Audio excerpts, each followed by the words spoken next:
Здравейте от речния ни кораб, с който плаваме из Южна Испания.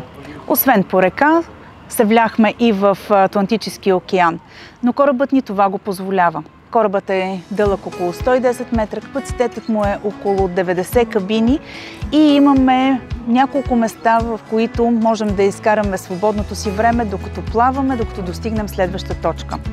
Имаме голям ресторант, където сервират най-вкусните блюда на света, приготвени от готвача специално за нас. За закуска, за обяд, за вечеря се подлагаме на кулинарни изкушения. Също така имаме един голям бар, където можем да пием коктейла си, да се забавляваме вечер, когато имаме музика на живо, фламенко танци, а така също и персонално ни показва своите таланти с песни и танци, които ни забавляват. На борда на кораба също така има и една слънчева палуба, където хората си почиват, излегнати на шезлонг с малък басейн, и това е подходящото място да бъдете, докато плаваме и можем да наблюдаваме пейзажите, които се редуват отляво и отдясно на борд. Да не забравяме и прекрасния малък панорамен бар, който се намира в задната част на кораба, където е любимо място на пушачите, за да могат и те да се наслаждават на редуващите се картини. А къде плаваме с този кораб? Този път плаваме по река Гвадалкивир, като започваме от Севиля.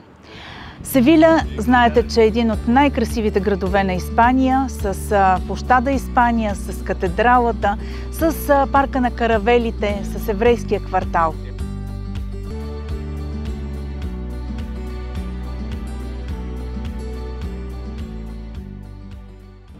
Следващата ни точка е Кордоба, с катедралата си джамия, невероятната смесица от различни архитектурни стилове, които са запазени през вековете.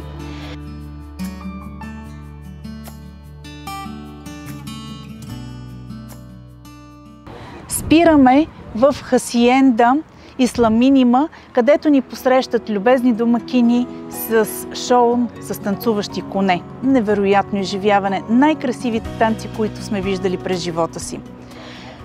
Следваща спирка ни е Кадис, съседния град Херес де ла Фронтера.